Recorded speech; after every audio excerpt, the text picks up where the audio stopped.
You're the most beautiful, funny, loving girl I've ever met. You're perfect. But I want to see if I can try and find someone better. Never stop looking. See? Who says a shrimp size couldn't fill your mouth?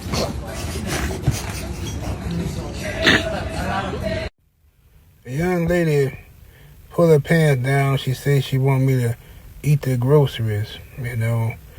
And I was going to do it, but the thing is, she had some tissue in her butt. It was tissue on both sides. It was surrounding the butthole. And I just said, you know, it didn't stink or nothing, but just the sight of tissue let me know she didn't wash it real good. So I decided to pass on eating the groceries. I've come to the conclusion that men don't really want baddies. They want Britneys. They want Brendas. They want a regular bitch. Hoodie, sweatpants, looking homeless. They want her. They don't want you when you're looking bad. Why is that? Man, when they're looking bad, they certainly looking like trouble to me now. But when I was younger, you couldn't stop me from chasing them down. Let me set the record straight. Building does not mean that a man is paying all your bills. Just because it starts with bill doesn't mean bills. Building is not paying bills. That man ain't gonna never get ahead. You and that man ain't gonna never get ahead if you're trying to get him to pay all your bills. You got the same 2 feet. You got the same 2 arms. You got the same 2 legs. Get your feet and beat that straight. Get your shit together. I hate when guys approach me. Why? Because I don't want to be bothered? Like, clearly, I'm doing something. Go away. Okay, so I guess you meet guys online then? Ew, no, what kind of creep stalks my IG and DMs me? Oh, okay, so you approach the guys then. What? Why would I ever date a guy who didn't have the confidence to approach me? But you just said you hate when guys approach you. Yeah, only when I'm clearly doing something. Plus, those guys are always super awkward anyway. How is a guy supposed to know when you're clearly doing something? And yeah, of course he's going to be a little bit awkward. He's starting a conversation out of thin air with a girl who may or may not be attracted to him and may or may not be busy. I mean, just approach me at a bar or a club. That's when I tend to meet guys. You mean when you're drunk and impulsive? Yeah. How do those relationships tend to go? I just have a quick question for everyone. How am I expected to lose weight when I'm not used to losing? I stay winning, bitch. What's going on? So I wanted to do a Spidey cosplay last night, but everybody's like, haha, waiting for the queef. So I made a video. What, do you guys want me to come in like this?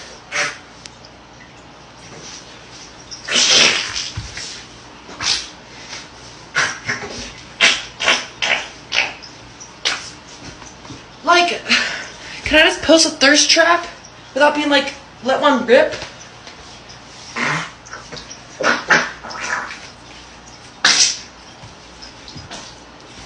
Anyways. Damn, who annihilated her clapper? Jesus. That's some wild stuff. Enough internet for one day, probably enough internet for a whole fucking week. I remember when I lost my mind.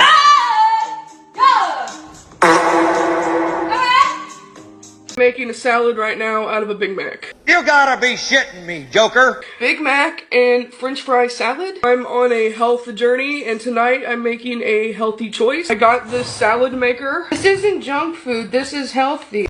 Y'all, so this man just walked up to me and said I look like a #1 from McDonald's. I ain't know how to respond to that, but I'm feeling pretty good about it. Pretty decent. Country hoes up 2,000. Come to take all that little man Social Security cheating. So does he mean like the salad or the burger?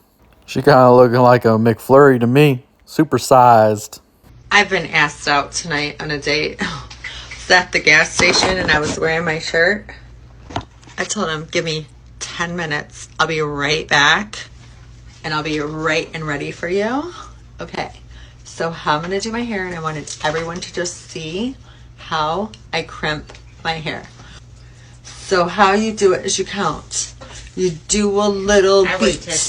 You do a little beat like this. 1, 2, 3, 4, and 1, 3, 4, and 1, 2, 3, 4. Get creative with it. Man, you are one pathetic loser. 3, 4, and 1, dos, tres, and cuatro. Sort of looks like Bert from Bert and Ernie, but Who the hell's taking this thing out on a date?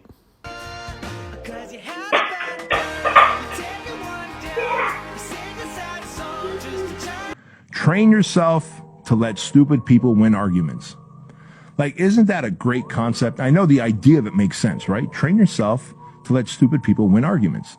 If you're arguing with stupid people, you're never going to win.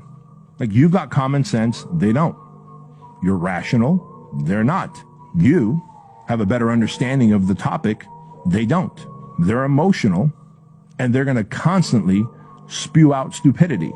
Yeah, this is something that I've used in my life quite a bit. It's like I try to assess the mentality of the person I'm dealing with. And, well, if they're acting like a 12-year-old, then I really, don't argue with them too much. I sort of realize they're never going to get it before I even get into getting into it. So, it's important to try to really think about who you're dealing with, save yourself a lot of time. Unfortunately, they are not snap-ins.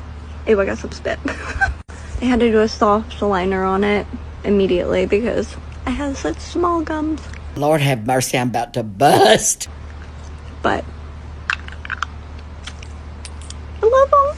Last year, I went very, very viral because I was selling my farts in a jar. And unfortunately, I was hospitalized because I got a little bit overzealous and was producing too many farts and ended up in the emergency room because I thought I was having a heart attack, but it turned out to just be gas pains.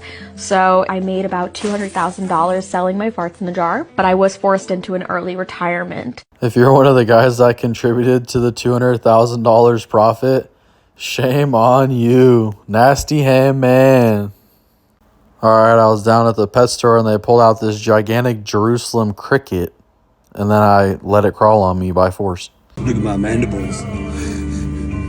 Don't pretend you're not impressed. It's a Jerusalem cricket? Yeah. I ain't touching that thing. Your snake will probably bite you harder than that. Oh yeah. My lord, I'm doing it. His feet feel weird. That's crazy. What is this thing? Unbelievable. What planet did I land on? I come in peace. Alright, y'all. Let's see what I got for you today. At the end of one of these, I had said, to be thankful for everything we have, even though, as a human, no matter how much we have, we'll always want more. And in that one, I had said that I had a couple of properties and 6 cars and stuff like that. And, well, a couple of people were like, how could that be? Or, are you a trust fund baby? Or how did it happen? So I just want to take a moment to explain it to you guys, real quick. My whole life, I've been an entrepreneur. So I'm just going to talk about the last about 5 years. And we all have our ups and downs. As a man, you're going to be forced to reinvent yourself, especially how you make money. More than likely in your life, and you're going to have to take it in stride. It cannot ruin you. So I've had plenty of businesses that did good. Economy changed, different things happened. My business partners act crazy, and I lost them. So then I had to restart and do it again. So in this last one, what happened was I decided I wanted to move to the beach, so I got a roommate. No big deal. If you get a roommate, you could afford it on like any job. And we were splitting all the bills. And then I started this business over here, with chartering people in the bay on boats. And my business partner started acting a fool, and he went down to the place where we had a contract at the dock and acted like shit, and we lost our contract. So I lost the whole business because of his bad behavior.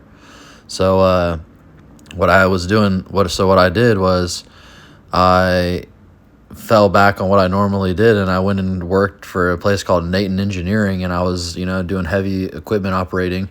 And we were doing dirt compaction and making pads for houses and big ass projects and compacting dirt.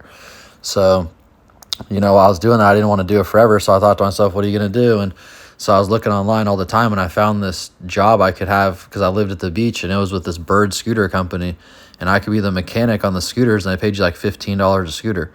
So I literally fucking did it, and I was making like $5,000 to $8,000 a month because I was right there. I could get 1 million of these things. Then I went down to the pet store, and I realized that they didn't have wood. And when I was a kid, I didn't sandblast, I water blasted the wood for a guy up in the Bay Area, and he sold it to pet stores. So I sort of knew about the hustle. So I went over to a pet store, and I didn't even know the owner, and I asked him, like, what's up with the wood? And he told me this old guy had quit, and that if I sandblasted wood, that, you know, I could make that money. So I only had like $7,000 on a credit card. So I asked the guy, if I went up and got wood and spent all the $7,000, would you at least buy the wood off me that I had bought? And he said, yeah. So I took the last $7,000 I had, went up north and got a shit ton of wood and came down. I started water blasting it, but people wanted it sandblasted. So I had to figure out how to sandblast it. And over the course of time, what had to happen was you can't sandblast at the beach. So I had to get another property. And as I had the other property, I realized I wanted to figure out ways to make that property and make me more money. So I started renting out containers and parking spots. And when you see the videos, you can see the containers and the cars and stuff around. It's because I've rented out places on the property. So eventually I realized that if I got a 4-bedroom house that had like a barn and a shop and fucking 10 acres and all this shit, it was like 50 miles from the beach. And what I would do is I would rent the spots, like an RV for $300, a boat for $200. So I park like 15 different things, like RVs, boats, or trailers in the corner of a 10-acre property, and I covered all the rent at both the places. So it's not that I'm like, you know, my dad's dead and I'm responsible for my mom. So I moved my mom into the country house and she doesn't have to pay rent at all. But the way that I did it was that I started out with a roommate. I always looked for an opportunity that would pay me a lot more than an hourly wage typically. And I was always an entrepreneur, so I'd start businesses. And that's what happened in my life for the last 5 years. And in San Diego, I have 2 properties. I have to have multiple cars because the sandblasting business, we get wood. We have to have like work trucks and all this type of stuff. And well, that's what happens when your business takes off. Your tax advisor literally tells you, if you don't buy a truck or you don't buy a trailer or something, then you're gonna have to pay it in taxes. So you got to buy a trailer, a tractor, a truck, another truck. It's pretty crazy. So yeah, man, out here in San Diego, you can go from the beach, Mission Beach, to Alpine in less than 50 minutes, and it's fucking insane different. It's literally beach to country immediately. And man, it's crazy how profitable a parking lot could be. Our population here is so high that if you're just on the outskirts of town and you have a little bit of space, you can easily rent out spots in your driveway for RVs and things that people can't park in residential areas very easily. So yeah, I guess that's sort of the long and short of it for the last 5 years at least. So man, go out there and make it happen, guys, and just stack one hustle on top of the other. I'm also breeding snakes, doing YouTube. I have a rat hustle where we sell rats to the pet store like livestock, and you know, I'm renting out the shipping containers. Like, I do so much different shit for money, I forget. But yeah, I guess that's the long and short of it. So I just want to kind of explain it to you because it's not outside of your reach. That's the point. I'm not a fucking genius. I just like figured like, oh, I got this spot, I could rent it out for parking. Like, so could you. So think about it. All right, guys, always appreciate y'all tuning in. Please like, share, and subscribe, and we gonna see you on the next one.